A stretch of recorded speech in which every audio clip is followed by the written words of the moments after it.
할렐루야. 오늘도 한 날을 주님과 함께 시작하는 여러분에게 하나님의 큰 은혜와 소망이 넘쳐나시기를 주님의 이름으로 축원을 드립니다. 요한복음 말씀을 계속해서 묵상을 하고 있습니다. 요한복음이 마쳐질 때까지 귀한 말씀을 통해서 여러분께서 주님의 소명을 다시 한번 발견하시는 그런 복된 나날들이 되시길 바랍니다. 오늘 말씀은 예수님이 이제 십자가에서 달려 돌아가시고 난 다음의 일이죠. 그래서 달려 돌아가시고 난 다음 십자가형을 당한 이들이 통상적으로 겪게 되는 일이 있습니다. 순서대로 사망을 확인을 하게 되죠. 그리고 사망을 확인하게 되고 완벽하게 사망을 확인하고는 다시 한번 이제 확인 사살에 들어가죠. 다리를 꺾게 되고 창으로 옆구리를 찔러서 물과 피를 다 쏟아내게 하는 거죠. 일종의 걸어놓은 채로 시신을 수습하는 겁니다. 그리고 확실하게 숨이 끊어졌는지를 확인을 하고는 안 끊어졌으면 다시 한번 끊어버리기 위해서 말씀으로 여기 기록된 바대로도 그렇고 성경에 응한 것을 그대로 기록된 것을 그대로 응하게 하도록 하기 위함이다라고 36, 37절에 나와 있지만 그 다리를 꺾어가지고 완벽하게 처리를 하게 되죠. 다리를 꺾어버리면은요, 위에 이렇게 걸려 있었기 때문에 다리를 꺾으면 확 내려가고, 그럼 이제 완전히 그냥 다 끝나버려요. 이게 그 고통으로 치면은 이 손목에다가 지금 못을 박았기 때문에 다 발목에도 못을 박으니까 이게 힘들기 때문에 이렇게 조금만 당겨도요, 이렇게 몸을 좀 움직이려고 당기면 온 몸에 그냥 고통이 말도 못하게 온다고. 정말 그냥 기절을 해서 죽든지 쇼크사로 죽든지 과다출혈로 죽든지 어쨌든 죽게 돼 있다. 그걸 또 다시 확인 사살을 하는 거죠. 다리를 확 꺾어가지고선 확 내려가게 하고 그러니까 이제 위에는 완전히 다 끝나버리는 거죠. 그러면 이제 이게 축 처지면서 온 몸이 그냥 다 작살이 나는 거예요. 확인이 되는 거죠. 그리고 찔러서 물과 피를 다 빼버리면 이제 내려올 때 가볍겠죠. 물이 다 차 있는 상태나 혈액이 있는 상태에서 무게가 있으니까 그걸 다 빼고는 나중에 이제 시간이 지나면 내리는 거죠. 근데 문제는 뭐냐 하면 다리를 꺾어야 되는데 성경에 보면 그 뼈가 하나도 꺾이지 아니하리라 한 그 성경에 출애굽기와 또 시편에 나와 있는 말씀, 그 말씀들이 그대로 지금 응하도록 하기 위함이다라고 표현되어 있는데 이 예수님은 금방 돌아가셨어요. 오후 3시경 돌아가셨으니까 이 사람들이 확인하러 왔는데 죽은 걸 보고는 꺾지를 않았어요. 알고 봤더니만 이게 그냥 타이밍 때가 그렇게 맞아가지고 된 게 아니라 성경에 말씀한 그대로를 이루기 위함이다 라고 또 그대로 이루어졌다라고 말씀을 하고, 그러니까 예수님은 돌아가셔서도 말씀을 이루는 그런 하나님의 아들로 이 땅 가운데 오셔서 구세주이시라는 것을 우리는 확인을 할 수가 있습니다. 그러니까 살아서도 말씀이요, 죽어서도 말씀이요, 부활 이후도 말씀이에요. 그러니까 그냥 그 말씀대로 되는 거예요. 그래서 왜냐하면 예수님은 말씀으로 오셨기 때문에 그래요. 근데 중요한 건 뭐냐면 예수님은 그렇게 말씀대로 이제 되어 가십니다. 근데 거기에 38절 이후로 중요한 등장인물이 하나가 나타나게 되죠. 바로 아리마대 사람 요셉이라고 하는데, 생각을 해보십시오. 유대인들은 안식일이 되면 절대 장례를 지내지 않습니다. 시체를 만지질 않아요. 수습을 안 해요. 그러니까 안식일이 지나면 그걸 거두어 드리거나 장례를 치르는 절차를 절대 밟지를 않습니다. 그러면 지금 금요일 날 돌아가셨기 때문에 다음날 토요일이 안식일이잖아요. 그러니까 안식일로 치면 우리는 주일을 지키고 있죠. 유대인들에게는 안식일이잖아요. 근데 그 금요일 날 오후 6시부터 안식일에 들어가는 거예요. 이 사람들은 저녁부터 하루가 시작이니까요. 그러니까 금요일 날 오후 6시부터 안식일 시작인데 지금 금요일 날 오후 3시에 돌아가셨단 말이죠. 그러면 지금 3시에 돌아가시고 뭐 이래저래 하다 보면 3시가 좀 넘어갈 겁니다. 그러면 보십시오. 안식일이 시작되는 그 타임까지 돌아가시고 난 다음에 3시간, 길어야 3시간, 지금 2시간 좀 넘게 아주 짧은 시간이 남아있는 거예요. 그러니까 이때 시신을 수습을 하지 않으면 안식일 지나 그 다음날까지 그냥 걸어놔야 되는 거예요. 수습이 안 되는 거예요, 시신이. 그런 또 비참함을 겪어야 되는 거죠. 그러니까 이건 지금 2시간, 3시간 안에 빨리 이 시신이 수습이 돼야 되는 거죠.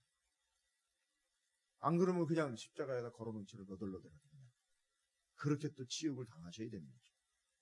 바로 이때 하나님이 2-3시간 남은 이 시간 동안에 이 시신을 수습하고 장례를 치를 준비를 할 수 있도록 한 사람을 세워놓으셨다는 게 오늘 말씀. 그게 누구냐 하면 바로 아리마대 사람 요셉입니다. 저는 이걸 시간대적으로 또 성경적으로 다시 한번 묵상을 하면서 이 2-3시간의 간격을 위해서 이 2-4시간의 간격 안에 이 짧은 시간을 좌우하고 촌각을 다투고 있는 이 시간에도 하나님이 쓰임받도록 세워놓은 사람이 있다라는 걸 제가 보고는 놀랐어요. 그래서 이 아리마대 사람 요셉은 누구냐 하면 여러분 그 산헤드린 공회의 회원입니다. 그러니까 유대의 정통 유대인이에요.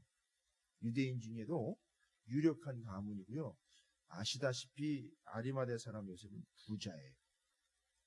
그러니까 돈이 있고 소위 말하면 권력이 있는 거예요. 바로 이 사람이 빌라도에게 가서 예수의 시신을 내어달라고 요청합니다. 대단하죠. 이게 왜 대단하냐면 이 당시에 예수님은 완전히 적대시되었기 때문에 예수를 믿는 데거나 예수를 따르는 데는 출교시키거나 제명의 대상이 되는 거예요. 근데 돈이 있지요, 권력이 있지요. 이걸 지금 다 누리고 있는 이 아리마대 사람 요셉이 빌라도한테 가가지고 시체를 달라 그러는 거예요. 예수님 시체를. 그리고 장사 지낸 적이 없는 새 무덤에다가 예수님을 넣었는데 여러분 이게 아무나 할 수 있는 게 아니거든요. 보십시오. 예수님에 대해서 연관성이 있으면 잡아갑니다. 그리고 빌라도가 그걸 수월하게 내줄 리도 없고요.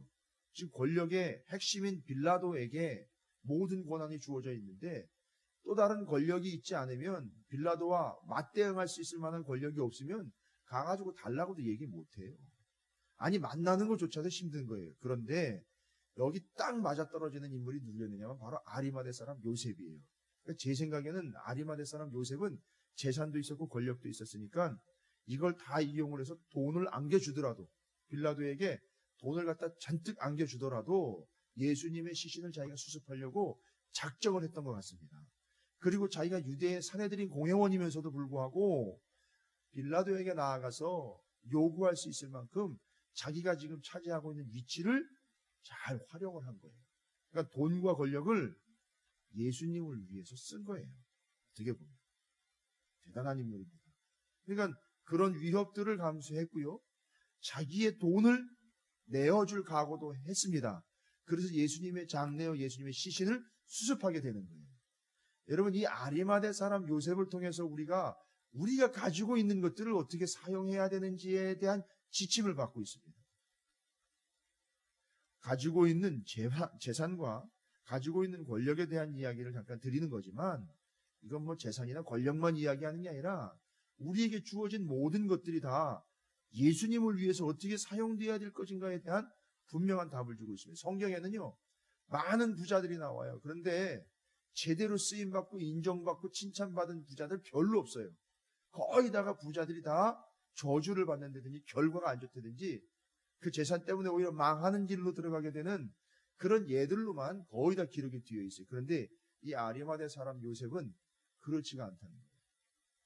부자로서 또 권력을 가진 자로서 그 돈과 그 권력을 어떻게 사용했는지를 보면 우리가 가지고 있는 것들을 어떻게 사용해야 되는지에 대한 지침을 얻을 수가 있다는 거죠.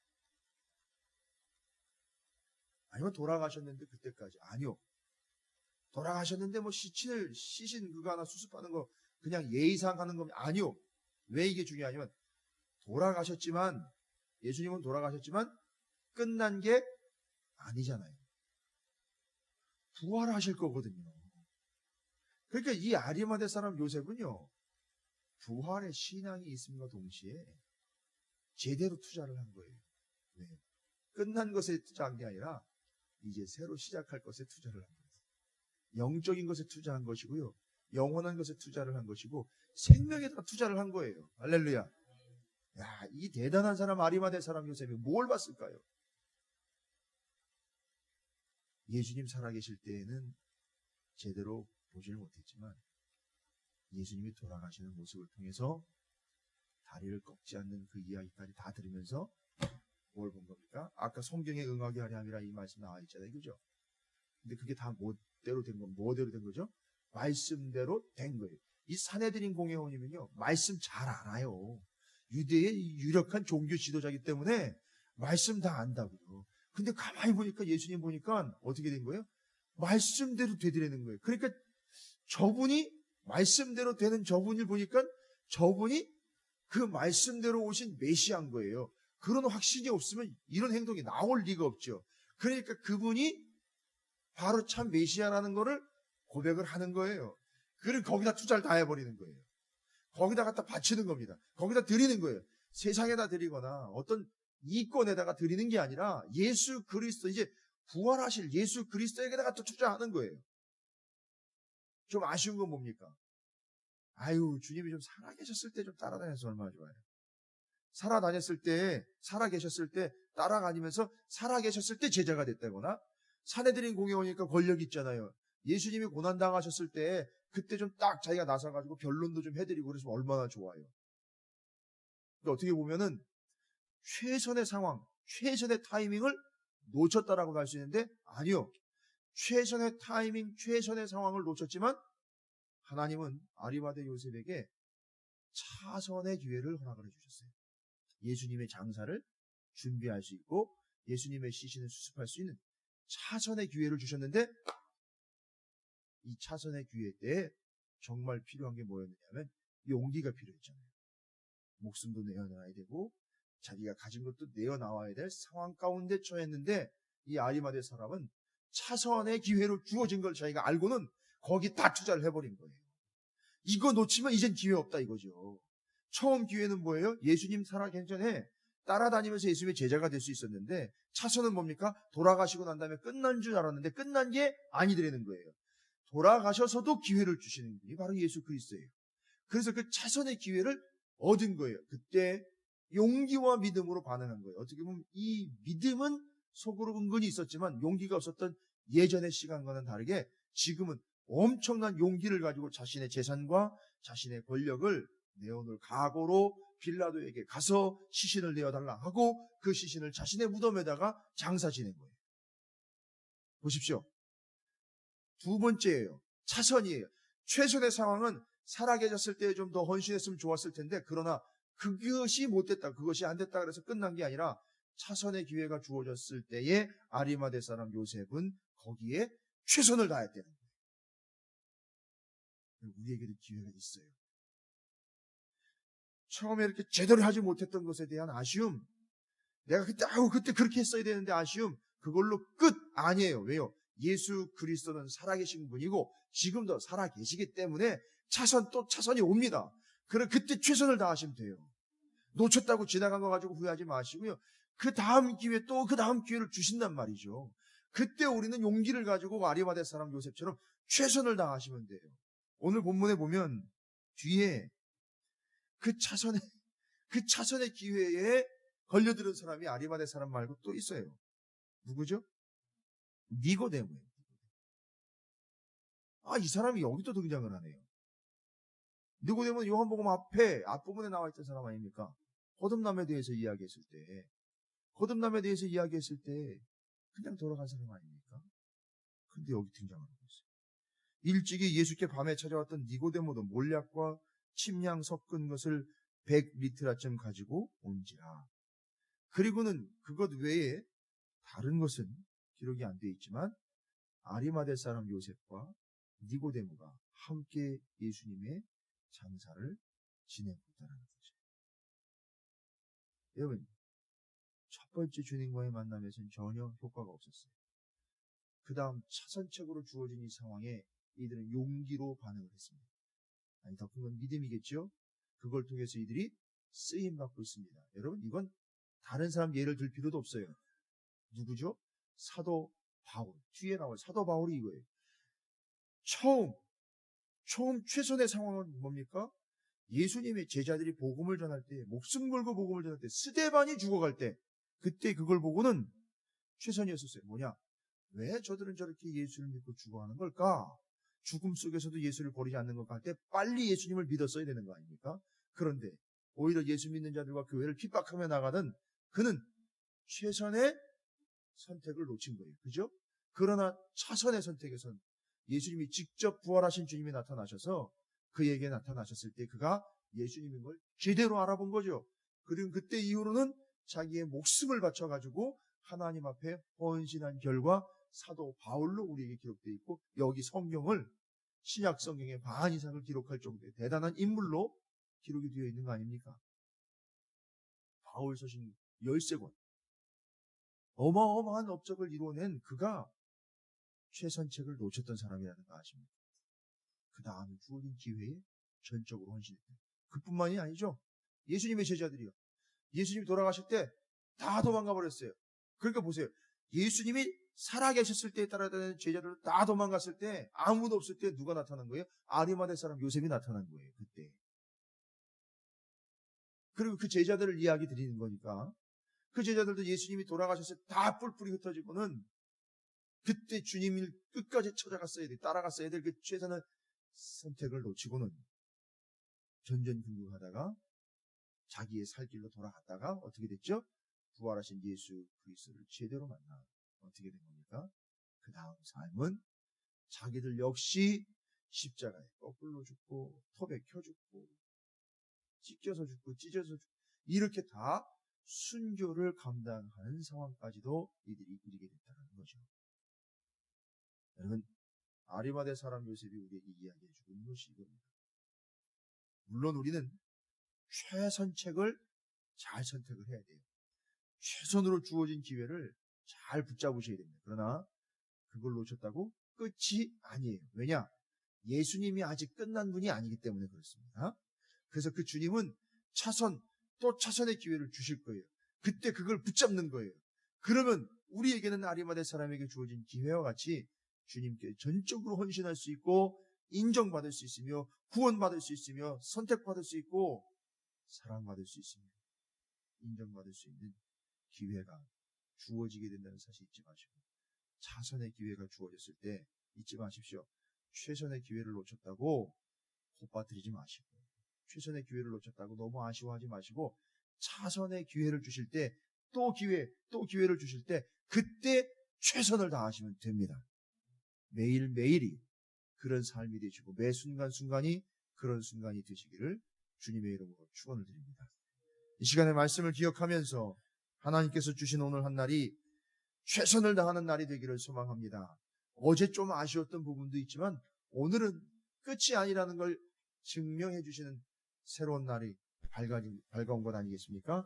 그러므로 오늘 한 날 하나님께서 아리마대 사람 요셉을 차선책으로 최선을 다할 수 있도록 기회 주신 것처럼 내가 이 일에 최선을 다하게 하시고 내 믿음에 최선을 다하게 해 주십시오.